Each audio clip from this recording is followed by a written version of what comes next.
Hantu di atas genteng. Malam itu, hujan rintik-rintik membasahi desa tempat saya tinggal. Udara dingin merayap pelan membuat suasana makin mencekam. Saya baru saja selesai mengerjakan tugas dan berniat untuk tidur lebih awal. Namun, suara aneh dari atas rumah mulai terdengar, seperti langkah kaki yang pelan tapi berat. Awalnya saya mengira itu hanya suara angin atau mungkin hewan yang melintas. Tapi semakin lama suaranya makin jelas. Langkah demi langkah seperti ada sesuatu yang berjalan di atas genteng rumah saya. Jantung saya mulai berdegup lebih cepat. Rasa takut perlahan-lahan merayap. Saya mencoba menenangkan diri, berpikir bahwa ini hanya imajinasi saya saja. Tapi kemudian, suara itu berhenti tepat di atas kamar saya. Saya tidak bisa mengabaikannya lagi. Dengan hati-hati, saya menyalakan senter dari ponsel dan mencoba mendengarkan lebih seksama. Tiba-tiba, terdengar suara seperti sesuatu yang menyeret apa yang sedang terjadi di atas sana. Saya memutuskan untuk memeriksa, meski rasa takut terus menghantui. Dengan perlahan, saya keluar menuju halaman belakang. Suara di atas genteng berhenti sesaat, seperti sedang mengawasi saya. Saya mendongak, berharap itu hanya ranting atau kucing liar. Tapi pandangan saya tertuju pada sosok yang berdiri di ujung atap rumah. Sosok itu putih dengan rambut panjang menjuntai.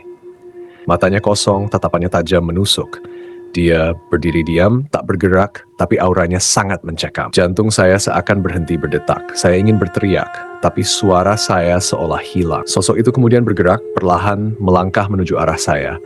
Berjalan dengan kaki yang hampir tak menapak di genteng. Tanpa berpikir panjang, saya langsung berlari masuk ke dalam rumah, menutup pintu dan jendela secepat mungkin.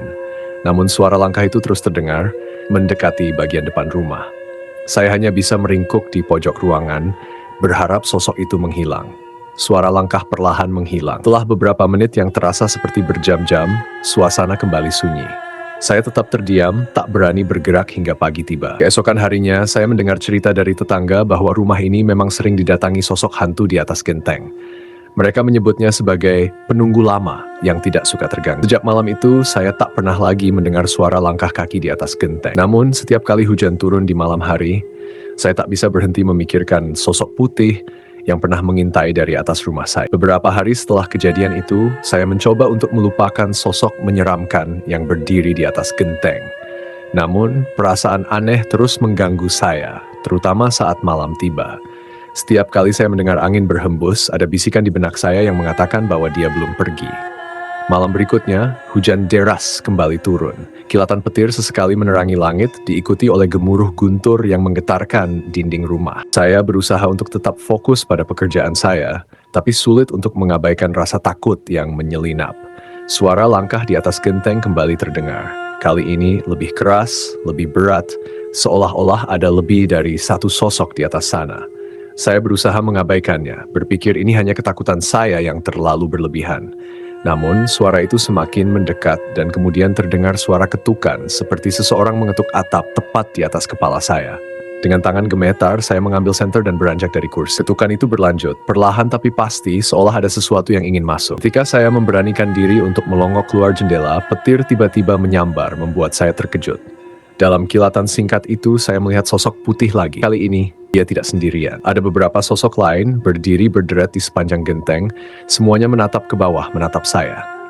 Saya jatuh terduduk, tak sanggup berdiri. Apa yang mereka inginkan? Kenapa mereka selalu muncul saat hujan turun? Pikiran saya berputar, mencari jawaban yang masuk akal. Tapi satu hal yang saya sadari, rumah ini mungkin bukan rumah biasa. Ada sesuatu yang lebih kelam, sesuatu yang sudah lama tersembunyi di balik dinding-dinding tua ini.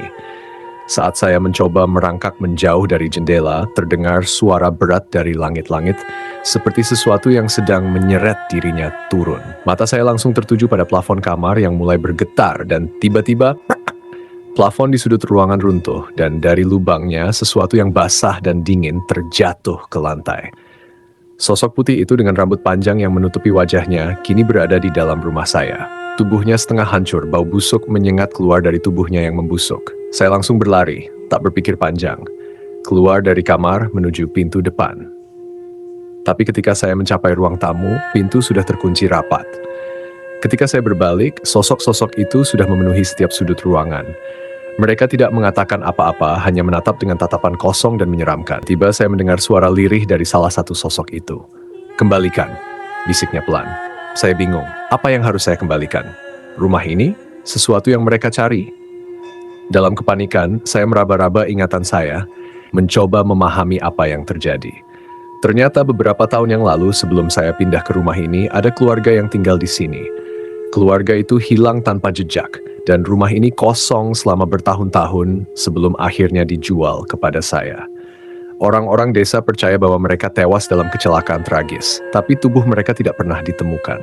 Dan kini para penghuni rumah yang hilang itu kembali, menuntut sesuatu yang telah diambil dari mereka. Saya terjebak dalam lingkaran kutukan dan sepertinya tidak ada jalan keluar. Saat sosok-sosok itu mendekat, saya hanya bisa merasakan dinginnya kematian menyelimuti tubuh saya. Mereka terus berbisik. Kembalikan apapun itu, mereka tidak akan berhenti hingga mereka mendapatkan apa yang mereka cari. Dan saya mungkin tak akan pernah bisa keluar dari rumah ini hidup-hidup.